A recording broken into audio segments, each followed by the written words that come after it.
are joining Dr. Trina Coleman on the inaugural edition of Beyond the Classroom on HBCU Smart TV. And since this is the inaugural edition, I have a special guest to be here with me today. I have Dr. Renee Horton. I don't know how I got Dr. Renee Horton. She was hard to get, but yes, I got her for the inaugural special edition of Beyond the Classroom on HBCU Smart TV. So if you're watching, you are lucky. We are going to discuss building a brand while career, because Dr. Horton is just doing all kinds of fabulous things. She's writing books, she's building rockets, she's giving motivational speeches to students in STEM, she's reading books in libraries. I still don't know how she found time to talk to us, but we're going to talk to her as long as we have her here. So hey, Dr. H, how you doing? Hello, Dr. Coleman and HBCU Smart TV. I'm really excited and honored to be here with you guys today. Well, thank you. We are honored to have you, and I am looking forward to the engaging conversation. And I want to let my listeners / viewers know that Dr. H and I have history. We are both members of the National Society of Black Physicists. We served on the board together. We argued, fought, and all that, hung up phones on each other, but no, it was all in love because we were trying to handle the business of the STEM of it all. So Dr. H is here. She's building a rocket, like I said. She's a trailblazer. She's building a rocket. Can y'all believe that? We got us a rocket scientist up in here. Talk to us about your rocket, Dr. H. Oh man, I'm just honored to be able to be on the program, which is SLS, which is the Space Launch System, currently renamed Artemis 1. And with that, we'll go the furthest that we've ever gone into space. And then eventually it'll be the rocket that takes us back to the moon to land the first woman on the moon and the second man on the moon for us as well, putting another man on the moon. One of the beautiful things about Artemis is that Artemis is the twin sister of Apollo. So I always have to joke that it takes women to get the job done. So it'll take women to get us back to the moon. Yes, it does. Yes, it does. And I am so excited that I'm like, wow, I've seen some of the space, the earlier capsules and stuff from the Mercury mission, because as you know, I'm here in Hampton where NASA Langley is, where all of the space program took off and was conceived here in Hampton. So we have the NASA Visitor Center, and we have some of the original, you know, the older artifacts and modules and things like that. And they have signatures on them from the astronauts. Y'all gonna sign that rocket? You gonna sign the rocket, girl? No, we do. We do get the ability to put our names. I had the honor of actually putting my name on the first piece of hardware that I worked on that was launched. Yeah, it was launched in December of 2012 or 2013. And I had the honor of being able to put my name, and I was like putting my mama name, my daddy name, my sister name, my kids' name. I joke when I go out and speak, I put the guy I was dating, I put his name on there, and I tell people that's probably not a good idea because we launched that into space, and when it came back, it disintegrated, right, coming back into the atmosphere, and so did that relationship. So just be mindful of the names you put on there and the relationships you have as well. And one of the big things people don't know about when I'm building my brand, right, is that there are things that have to be very separate as far as NASA is concerned, and even my brand is concerned. And there's a legal agreement between myself and NASA on how we actually have the groundwork and the ground rules for that as well. So I love being a rocket scientist. I never have to really say it's for NASA, right? Because who else is building rockets? I guess SpaceX is building rockets, but I don't work for them, and Blue Origin and all those people. But that's the beauty of it, though. So Artemis 1 will take us back, and I'm honored to be on that program. I am too. And when you start signing the rocket, can you sign me on the rocket this time, please? Since you I'm gonna hurry up and be scribbling people's name. I'm gonna take my list in there and be like, these are all the people that's gonna be on the rocket under my little face. Oh my gosh, that's so awesome. I got stickers too. I don't know if you put stickers. Girl, no stickers. Awesome. No stickers. I know that'll mess with the surface area of the rocket. We do not want to do that. But yeah, so that's pretty cool. I'm learning stuff about you as always. I did not know you had already signed a rocket before. and none of that. So, you know what, listeners, we are learning about Dr. H together. I know a little bit more about it than you do, but I did not know that. Yeah. So, you know, this is going to be a great interview. I'm going to have fun. We're going to have fun talking to each other and just uplifting women in science, women in STEM, building brands and building careers. So, beyond the classroom listeners, we're going to take a short break. And when we come back, we're going to finish our conversation with Dr. H.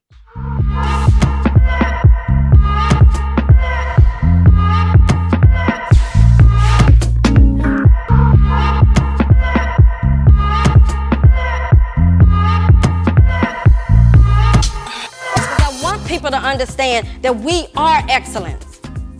We are the very definition of excellence. And if they weren't looking up in the dictionary and seeing our faces, they wouldn't be trying to kill us. They wouldn't be trying to remove us from this space. The biggest thing is we need to accept that we are excellence. We are excellence in our own right. We are excellence in our own walk. We are excellent in our own purpose. You don't have to change who you are to be able to walk in that space.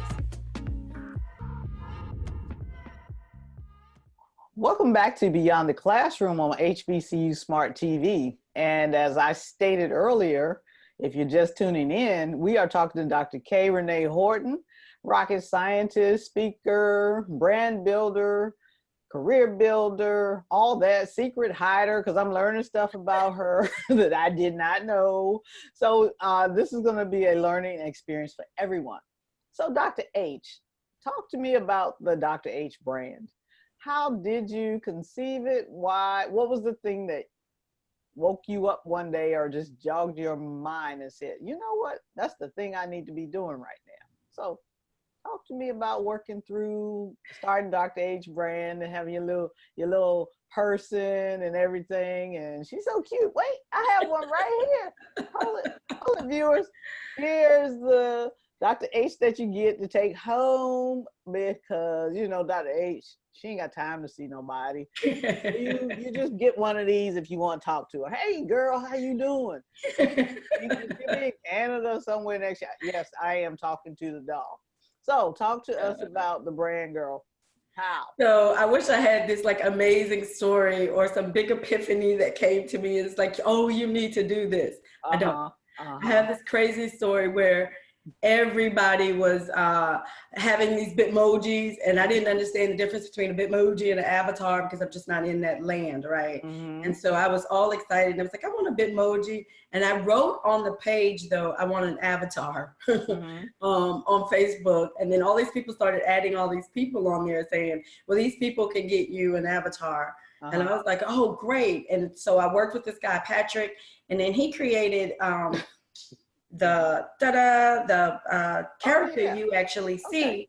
Mm-hmm. And I was posting it everywhere, and everybody was like, oh my God, that's so cute, that's so cute. And one of the big things was that I was marking my presentations with it, so that no matter what, like, because your presentations are uploaded once you leave, that character was there, and so people would always be reminded of who I was without actually having a physical picture up there. And the cartoon character was so lively and vibrant that, you know, people were drawn to it. So people started asking me, what was I going to do with the character? Like, what was the plans for the character? And I didn't realize, like, the character had to have plans. So they were like, what were the plans for the character? Okay, and then, what were your plans, character? No, like, she had a whole, you know, persona that was growing. Yes. And just from being on the PowerPoint. And then I was making cute little memes and just, you know, just things and sayings and quotes with her.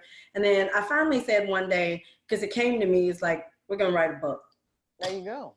And so then I said it, and then people started asking me, when was the book coming out? Well, while I was in my presidency for NSBP, I opted not to release the book then, just because I didn't want anybody to be saying that I was gaining from the position, because it's a volunteer position. Right. So I didn't want anybody to think that I was gaining from the position. So I opted with my team. I have a volunteer team now, and we all talked about it, and we opted to wait until the end of the presidency and release it at the end of the presidency.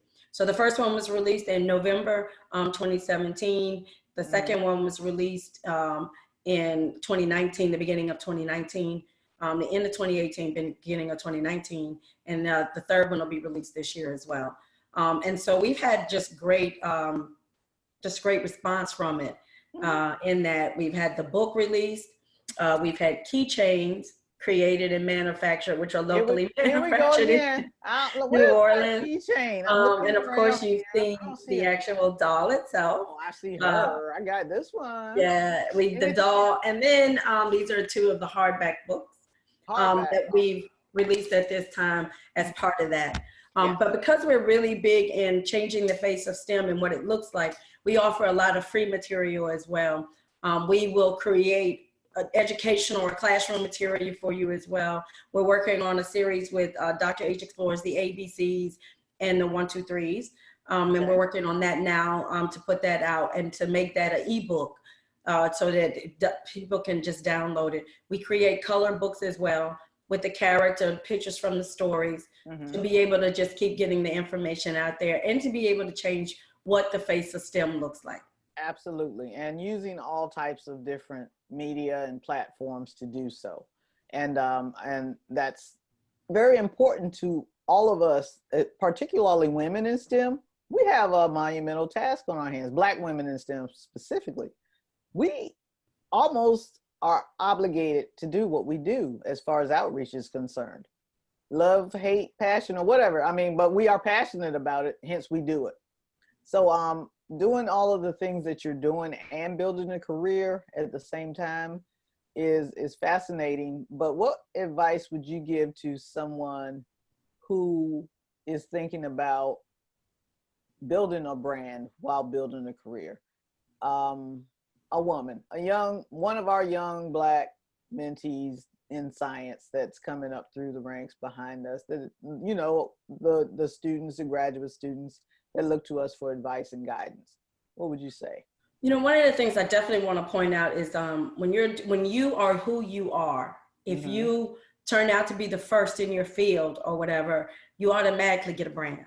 Right. It's not something that you actually do by choice sometimes, because it's going to be, we're all going to want to celebrate you in the industry and in the field, just in our groups, right? We're going to want to uplift you and celebrate you. And with that, we're going to constantly be toting what your new credentials are, right? Yes. You were the first to get your degree in nuclear physics. You were the first to get it in this, whatever it was. And we are going to be screaming that from the top of our lungs for you. And thus you will be branded. Yes. So my suggestion to you is take control of your brand to begin with. Right. You can control what your brand is, and you can control what others perceive of you in the field. One of the things you said is that we're obligated, right, to be able to do these things. And I'm telling people, there is an obligation there, but if you don't have a passion for it, don't do it, because you can destroy it the other way as well by going out there with a grudge or saying, this is not something I want to do. I'm kind of in a space right now where I'm struggling with what is happening in my life, what's happening with the brand, and kind of feeling like I lost my individuality as Renee versus Dr. H, right? And so I was kind of having a struggle with that now. And what I do know is I had to kind of back off, simply because I don't want to be putting a negative energy into the world. Like I'm grudging about having to be Dr. H or having to be this brand or keep producing this brand. So there is some kind of innate obligation that we should be wanting to make these impacts and changing the world, because Black women has done that all throughout history. Right now, the movie Harriet is out, right? And so so that is just a reminder of what we as Black women are capable of doing and what's inside of us and what needs to be birthed and brought forth out of us. So your brand is already residing on the inside of you. Yes. You have to be able to control it, and you need to dictate what that story is, because your brand precedes you like your CV is going to precede you when you start looking for a job and that kind of thing. So if you are controlling what the rest of the world sees who you are and what your brand is, then that's going to be better for you. So that's my one bit of advice, is for you to control your brand even before you think of yourself as a brand. Right, because your CV is a brand. I mean, what you've done, how you market yourself to potential employers, or if you're trying to speak in or areas with mentorship capabilities and things like that, that is your brand. Are you the right person to do this? Are you known? Do you know what your path is going to be? All kinds of things go into building a brand. And so I think that you've said some profound things about making sure that you keep control of your narrative. That's one of the things that sounds easy to do, but it requires a lot of work. You have to constantly keep control of your narrative and make sure that the narrative that is being portrayed is a positive one. Not only is it positive, but it's motivational and it is growing. People need to see that you are moving forward in the brand. So how do you stay relevant, Dr. H? That's a big one, because I'm always trying to make sure that I'm scheduling podcasts like with you, certain quarters, right? Every quarter. This is TV now. This is television now. So yeah, yes. Podcast and Smart TV now. So HBCU Smart TV. That's an amazing new venture that they're doing. I'm excited about it, but staying relevant. I'm trying to make sure that I'm scheduling podcasts, TV interviews, paper interviews, magazine interviews. I always make sure that there's something major happening for me once a quarter. So it's something that we try to either get involved with, or sometimes it's just a matter of them coming to me. So I'm getting an award in the first quarter of the year. Again, last year, this year, I was going to say last year. So this year, I was Louisianian of the Year at the beginning of the quarter. Woo! That actually, I know, that actually. Listeners, this requires celebration, and viewers. Give us some, Renee. You were Louisianian of the Year. Yes. So I love my state and I love my school. Yes. And so I have another big award coming at the beginning in the first quarter again. Okay. I'm always making sure that I'm doing major. What's that award, Renee? What's the award? What's the award? I am being inducted into the LSU Alumni Hall of Distinction. So I'm really excited about that, because I do love my university. See my purple and gold? I see. And congratulations for that as well, because, you know, realistically, and I can say this on HBCU Smart TV, you in Louisiana. And, you know, those are the things that people that don't live in Louisiana would not expect to see a Black woman getting, particularly from the entire state of Louisiana, to select you as Louisianian of the Year. Did I say it right? You did. Uh-oh, yes. So, you know, when you first told me, I was like, wow, that's amazing. I'm like, wow, she's in Louisiana. She's doing some really big things. You know, that was the thing that made it even more, you know, profound for me, was the fact that you are in Louisiana. So do you run into like situations where your gender and race become things that you have to overcome in certain situations, be it with work or your brand? I actually think we are a little bit naive to think that we're going to be in a place where race and gender don't affect us, especially with STEM. Right. So being in my field that I'm actually in, yes, I do still run into it. And there are things that I still have to be able to work through to be able to adjust and keep going. Yes. There's something bigger on the inside of me that I want more than allowing people just to make me stop. Right. Going back to school with 3 kids, I ran into a lot of gender discrimination. Like, you should be at home with your kids, or you should be doing this and you should be doing that. And it was all related to those roles as being a mother and a caregiver, and where I should be, which is in the home for a lot of people. So I ran into a lot of that when I was going back to get my degree. And even now, I'm just grateful because the kids are out of the house. So they frown less upon me about being a mother not at home now, simply because my kids are no longer in my home. And so now it's like society has granted me permission to be able to go forth and flourish and be amazing, simply because I don't have the kids at home anymore, which is a misnomer, because you can have a career and have a family, as I did before, and just move it through and be able to matriculate through your career, even with your family. So young ladies, do not let that be a deterrent to you, thinking you cannot have your children, because you can. It just takes a lot more planning. And if you're doing it with a partner or a tribe, I was lucky enough to, when I went back to school, my kids were a part of a tribe. All right. They were a part of a community living. That sounds scary. No, I'm just kidding. Well, we were living on campus at the time. So we were a part of a group where everybody, the common core was we were all in school. All the parents were in school. Okay. Whether it was the mom and the dad, or just the mom, or sometimes just the dad, or whatever it may be. So those kids all had that in common. And so when things happened, it wasn't odd for them, right? If your parent is if your group is the only one going to school, and then other things would happen. So for us, we were all together in an environment where everybody, every time something would happen, the kids would be like, oh, okay. So now when they talk about that with their friends, now their friends go, that happened? And you're like, yeah, for my kids, it's normal, because it was normal with all the other kids it was happening with, but for them, it wasn't. So ladies, and guys that are listening, if you guys want to start your family, you have to do what's best for you, right? You have to do what's best for you at this time and moment. So just understand that your careers do not have to be the stoppage to starting a family if that's what you want. Right. And the thing that you also have to do is filter out the noise.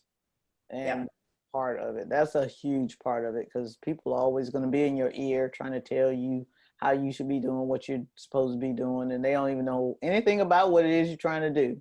But they have plenty of advice to tell you what you should and shouldn't be doing. So filter that noise out and keep it moving. And yeah, Renee, you did do it with your children in tow, and that didn't deter you. Did it make you more determined to achieve your goal? Yes, I was very determined, because it was like I would come home, and as hard as that day may have been, or hard as the night was going to be, I was still looking at the three of them. When my daughter was born, they brought her to me, and I tell people, she was like looking at me, because she was born with her eyes open. So she was looking at me, and it was almost like instinctive, like, what are we going to do? Wow. And I was looking at her like, I just had a baby, so I want to chill, right? And my mom, when she hears this story, she just kind of laughs, because she was like, he was full of that stuff, right? So, baby, ain't no baby. You had the happy drugs at the hospital. Yeah, ain't no baby talking. But just looking at her, it was like one of those, what are you going to do? So she propelled me back into school after 10 years. Wow. And my whole goal at that time was I wanted to be able to achieve educational wise first, so that I could be able to make these impacts for her. I wanted to be able to unlock doors. A lot of people talk about opening the doors. It's not about opening the doors sometimes, because if I hand it to you on a silver platter, you're not going to work, or you're not going to appreciate it either. So if I can go before you and unlock doors, maybe crack them for you, so that you know that you can walk through them, then that's what I want to do. And in essence, that's how I ended up in mentoring and doing the motivational speaking and things, because I realized that in unlocking these doors for her, I was also unlocking it for other people as well. And I wanted them to know that this was my goal and this is what I was doing. Right. And some of the doors are not the ones you want to open. And so us that are more seasoned, that have been, in academia and have matriculated through and been through some of those life experiences, we have the wisdom to tell your daughter and other girls / young ladies, that door ain't for you. I mean, it might be, but I don't think so, because we know that they do X, Y, and Z, or you open that door and you're going to get a blast of cold air with some snowflakes as opposed to it being a sunny, beautiful walkthrough. So, that's the dose of reality that I like to give when I'm speaking to girls. I know that motivational speaking, yes, STEM is awesome. If you're interested in STEM, by all means, pursue it, but also know that reality is there. And that's one of the things that I like to say to groups when I'm speaking to them, older groups, not younger groups. You can't jade them too early. And I don't want to jade them. I just want to manage expectations. And so being able to give those types of words of wisdom is very important, so that, they don't get blindsided. I'm concerned about that, because I've been through certain challenges as well, moving through my career, even as an intern, as an undergrad. I don't know if I tell you this story or not, but when I was doing one of my summer internships, during the application process, I wanted to work with the meteorology group at NASA Langley. And one of the persons in charge of that group says, oh, she probably just wants to be on TV. So saying those types of condescending things, I want to be the weather girl, not actually be a meteorologist. The world? Really, that was real jacked up, was it not, to say that about me? Yeah. But he said that about me, and he told the program director, and the program director told me what he said. So needless to say, I did not work with the meteorology group because they did not want me there, because they thought I just wanted to be a weather girl. Yeah, and so other people have expectations of us, and unfortunately, when we go into our work environments or just even into our personal lives, those other expectations are actually put upon us or projected upon us, right? Mm-hmm. And so those things can also be career stoppers, mm-hmm. can block you. But if you really want it, you need to be persistent on figuring out how to get around other people's projections as well. Right. That is true. Unfortunately, you know, I mean, everybody doesn't have the support systems in place or the knowledge or the information, because when you're on the trailblazer, I won't say I'm trailblazer, but the front end of being that Black person, that Black woman pursuing a degree in physics or whatever, and you're in that environment with a bunch of middle-aged white guys, they're not trying to conform. I mean, some of them didn't have facilities for women. A lot of those labs only had one bathroom, and it was like the head or male or man or whatever. It was just for them, because they had no expectation that women would ever be in the same space with them. So they were built for one bathroom. Well, and I'm glad we're past that. I'm glad we're past that too. Yeah, in my workspace, they got bathrooms everywhere. You had that too? Oh. Male and female. We do have male and female. But now there are some parts of the factory that that were originally predominantly male worked, mm-hmm. and they may only have a unisex bathroom now, right? Yeah. We have one bathroom versus two. Mm-hmm. Different things like that. But I'm grateful that we're past that. But I still deal with issues at work where it may be that I'm the only woman in that environment, mm-hmm. or in a meeting and I'm the only African American in the environment as well. Right. So those are things that I didn't get away from by going to work for such a prestigious company, right? Yes. I did not get away from that. And there are even in times when I am invited out to speak and I can be the only Black in the room as well. Mm-hmm. So those are things that when we talk about managing expectations, that people need to understand, mm-hmm. that doesn't go away once you graduate. No, it does not. You can still be thrust in that, even in your career, sometimes even in your personal life. You have to create that. I live in a community where there's maybe 6 or 7 Blacks in my immediate community area. Our community is about 600 people. So mm-hmm. there's 6 total Black families in the whole neighborhood. Wow. But I drive right up the road. 1%. And I drive right up the road 15, 20 minutes to go to my local Walmart, and it's a completely Black area, right? Mm-hmm. So for me, I've made sure that there's enough of my culture, my people in my life to be able to indoctrinate in and to keep me grounded on where I came from. Mm-hmm. Well, those things are very important to me. And those are things that you have to learn to manage for yourself, versus letting society dictate what they think who you should be or what you should be. Back to your brand. That is about managing your expectations, and managing your brand is about managing your life. Yes. In that aspect. So those things are just really important when you're talking about brand building as well. Okay. Well, we're going to take a short break, listeners, viewers, and we'll be back to HBCU Smart TV with Beyond the Classroom and Dr. H in a couple seconds.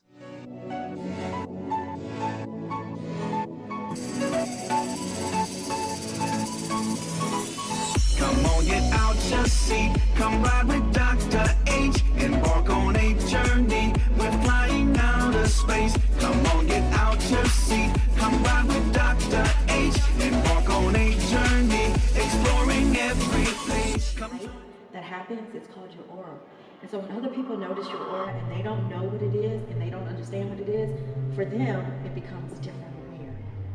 But I'm letting you know that that's just your amazing nature. Eyes full of future brightest day. Mac the beyond your face. Beauty covers up the pain.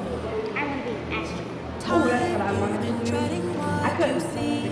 Trade sorrow for dreams. It's always important to find that thing that makes you happy. I often say that if you find the intersection between your talent and your passion, you find your true happiness.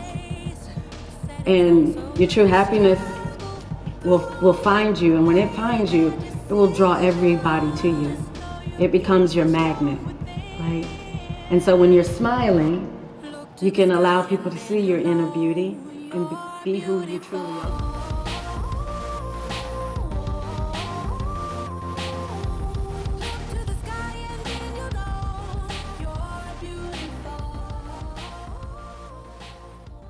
Back on Beyond the Classroom, and we're speaking with Dr. K. Renee Horton. I know she doesn't use the K much, but I'm going to call I prefer my K, so thank you. I mean, well, you don't use the part that comes with the K.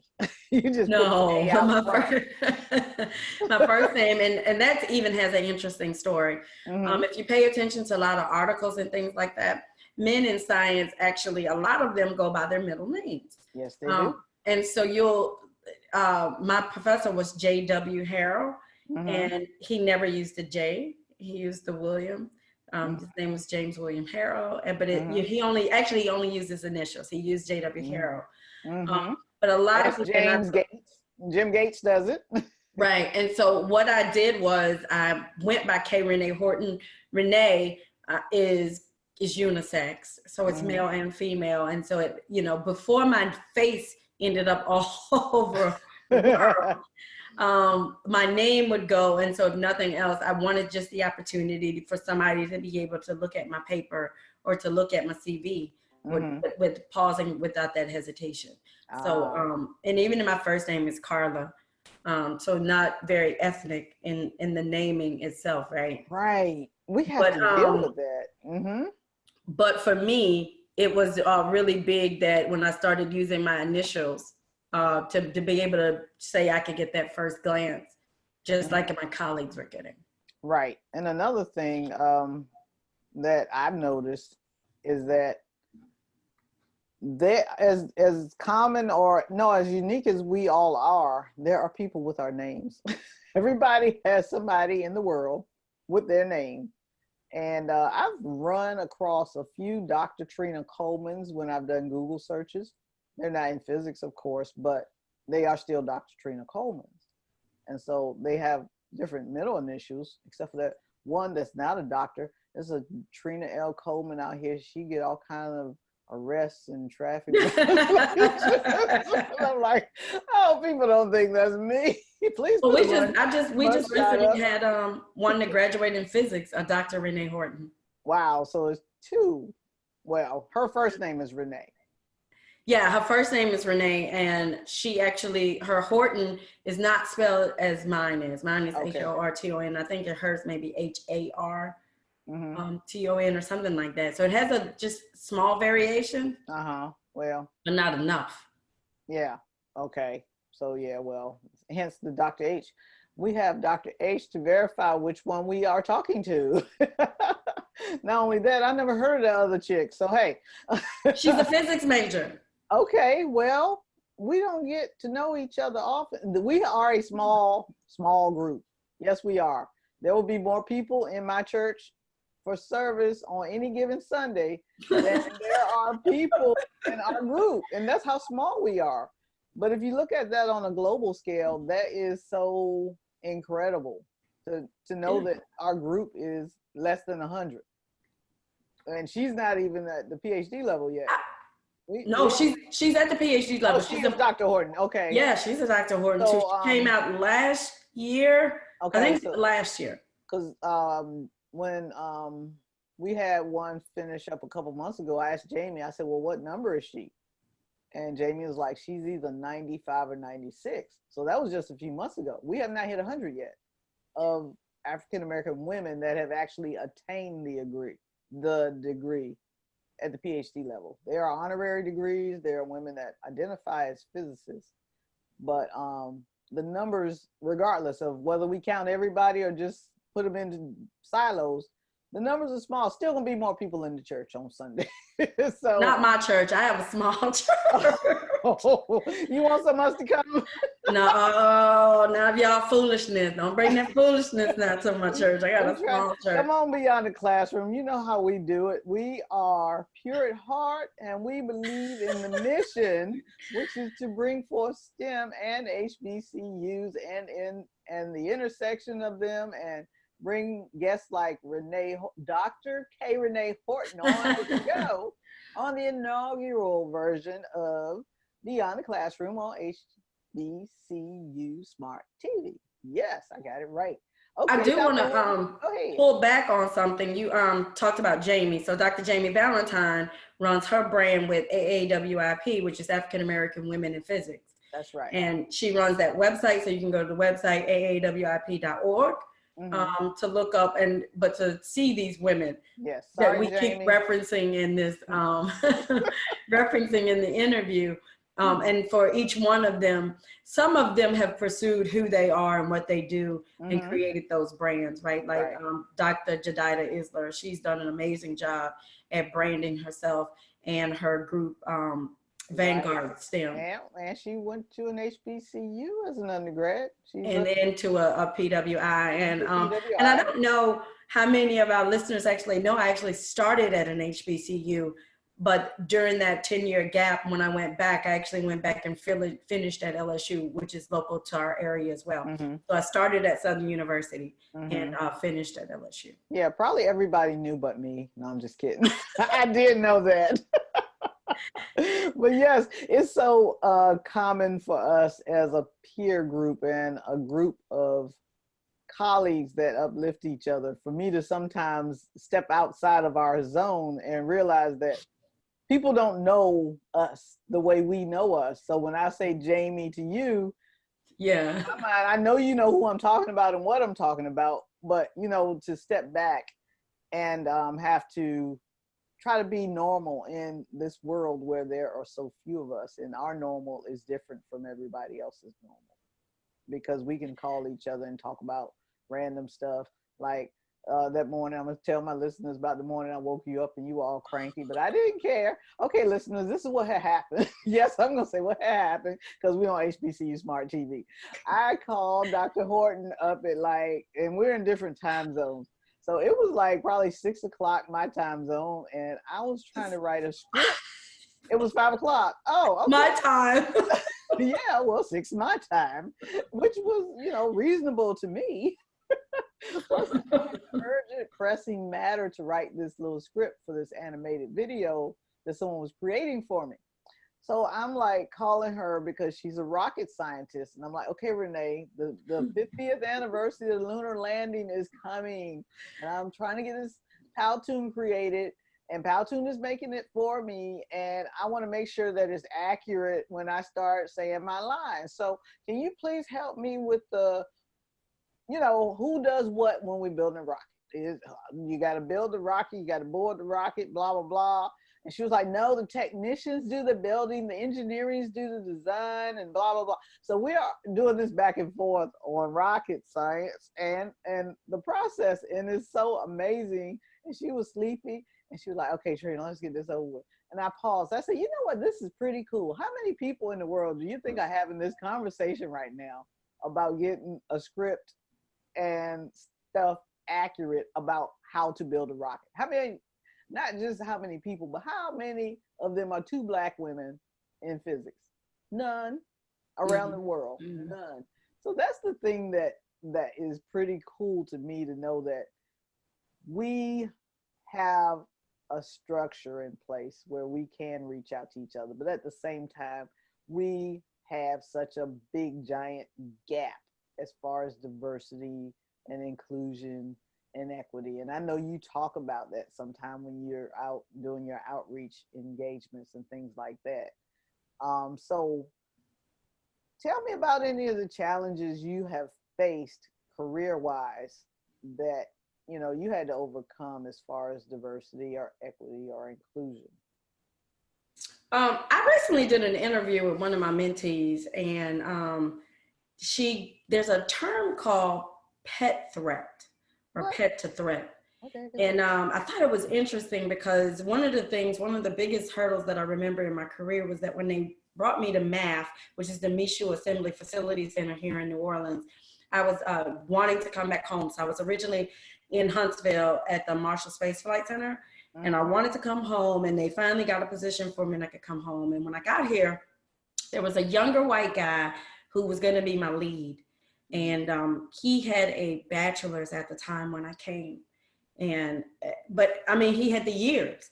So like, I was like really excited to be working with him, and to be working under him, you know, under his leadership, because he's really, really smart, and really dedicated and passionate about the engineering, right? The work. So I was really excited when I got here, and he treated me like an outsider when I got here. And I really thought it was maybe the culture to the place, right? You know, this is a Southern factory. And so we have Southern etiquette here and that kind of thing. Y'all's real Southern. And so there's Southern culture here as well. So I really thought it was that part of it. And it really just turned out that there was some insecurity. And he was making my job difficult and that kind of thing. And so I never felt like to be one of the team or part of the team. And then when things got really hectic and in the thick of it, he just really didn't stand up for me. We would be in meetings, and I'm already the only woman in the meeting and the only Black in the meeting. And we'd be in the meetings, and they would defer to him on a subject that I was the subject matter expert. So I dealt with that quite a bit when I first got here. And, you know, people would think, well, you work for NASA, though, that's so great. And I was like, yeah, but if I'm going to work and it's a constant turmoil or a constant fight to even be able to do my job at work, that in itself takes a toll. Fast forward 5 years later, I'm on a great dynamic team that's multicultural. There's, you know, everything is there, right? The gender, the race, the different cultures, all of that is there. And everybody's a lot more open-minded about who we are and what we bring to the table. So I gravitated to this team because I wanted somebody to value my opinion, value who I was. Nobody was insecure when I came over to the team. It's a big deal in the plant that I am Dr. Horton, just because of my notoriety outside of the plant, right? Right. And so it's a big deal inside of the plant. But as far as my team is concerned, I am Renee, and I am equivalent to the rest of them, except this one new dude who is a little strange for me. Oh, okay. You haven't told me about him yet. We'll talk about him offline. Yeah. So there's this one new guy that tends to gravitate to my outside persona more than my inside persona inside of the factory. Oh, he's celebrity chasing. Yeah, so that part's a little weird for me with him. But we'll talk about it later. Wait, we have one of these? He does not. He doesn't even know it exists. Okay. Okay. So, you know, so that thing. So I've had those obstacles, and as of late, my hearing loss has become an obstacle in some environments, and my team is very protective of that as well. They don't send me out to do certain activities. I'm not expected to do certain activities. A lot of times when people are engaging with me, they're very mindful about facing me face to face so that I can read lips. We move into areas that are a little bit more quiet, that kind of thing. And they do not expect me to respond to work in an environment that I cannot hear in at all. So right now, that's the current obstacle that I'm working with. But I live in an environment where my house is, where, like I said, one of six Black families, but the community itself is very inviting and very loving. It's more or less, you are one of us because I'm in the neighborhood, right? And it doesn't matter what I look like. So that has given me some sense of comfort lately, and leveling as well, to be able to deal with that. But I still live in New Orleans, where it is a predominantly Black city, where the minority here, right, are the ones who run the city. Yeah.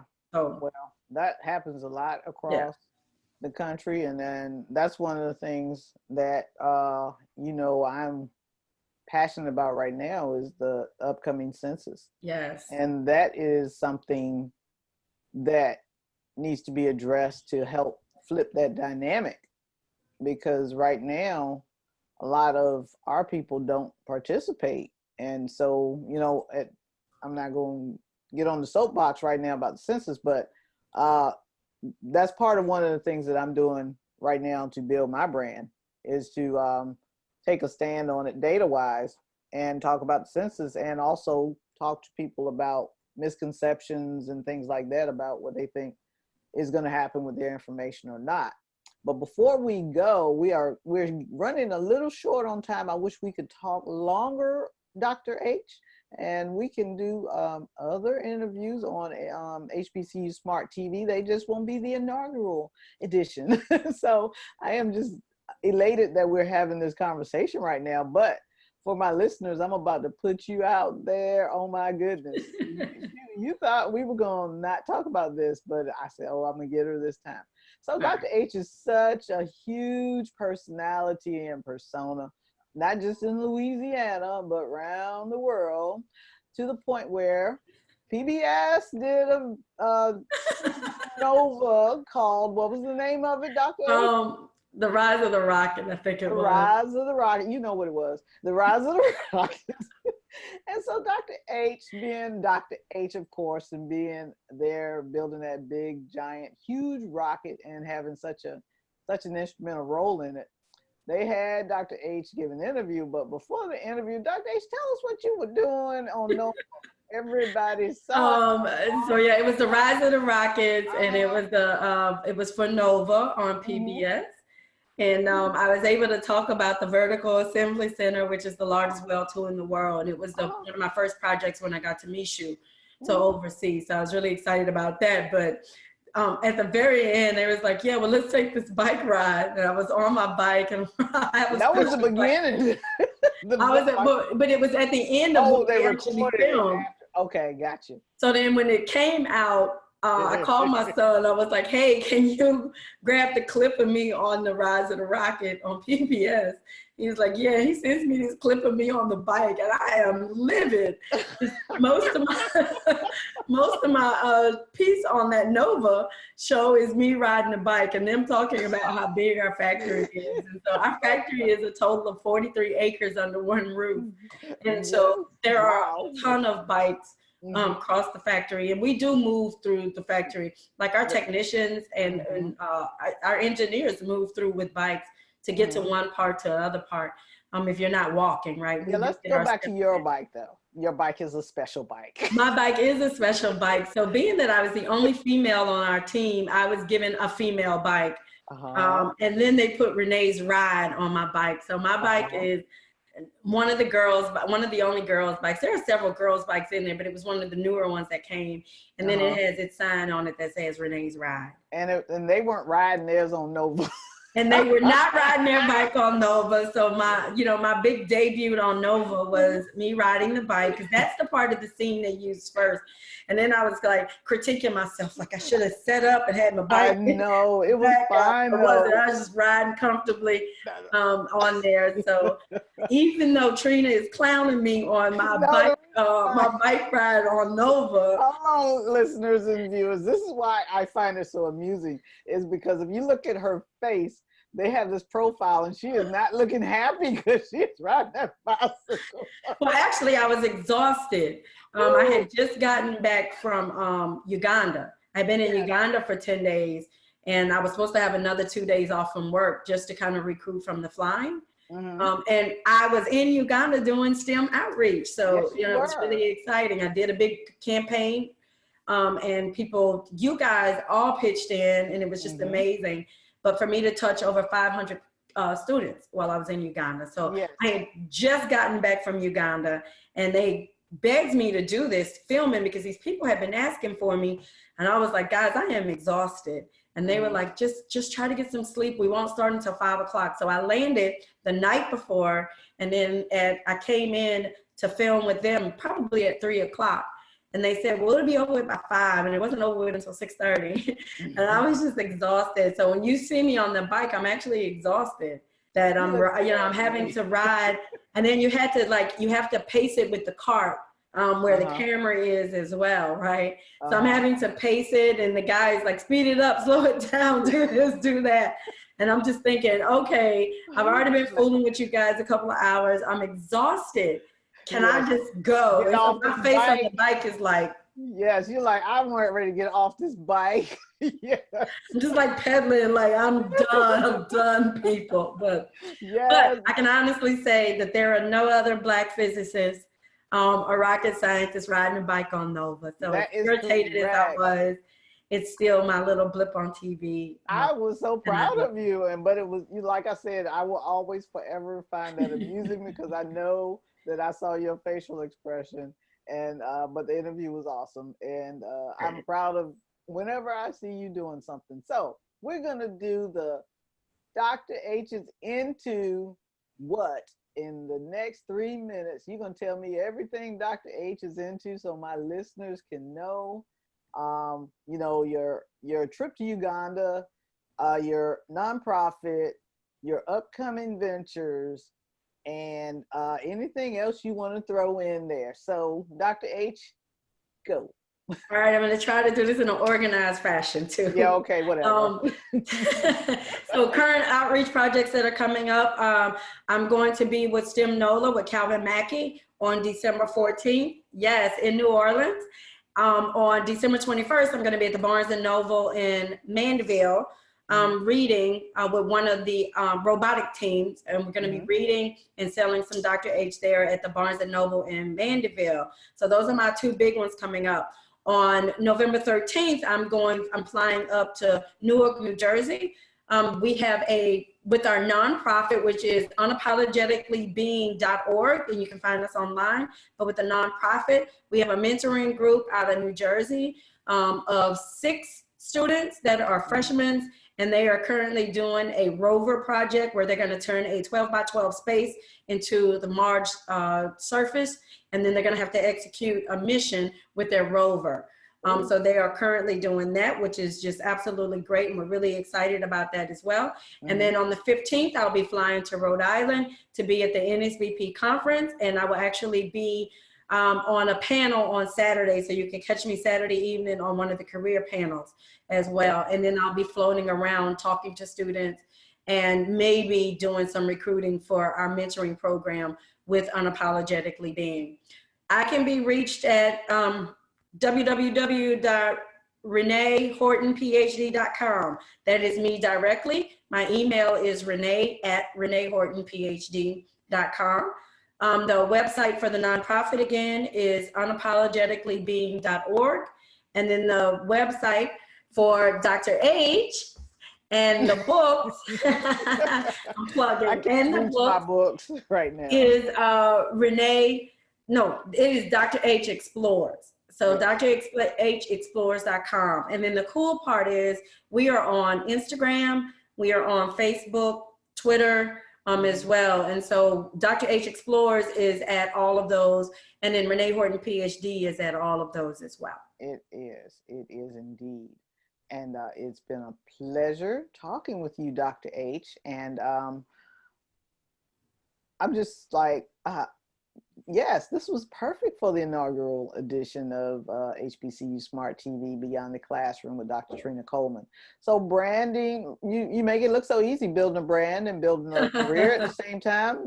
All you need to do is start out with a Bitmoji that you don't even know is a Bitmoji. It's a Bitmoji that's an avatar. Yes. So you can accidentally roll into there, and then you're on the way. So yes. And I did not mention my brand, which is Academic Blue Blood. I don't have a doll because mine is just an A. Hold this on my shirt. Oh, let me see if I can pull it up. There it is, Academic Blue Blood.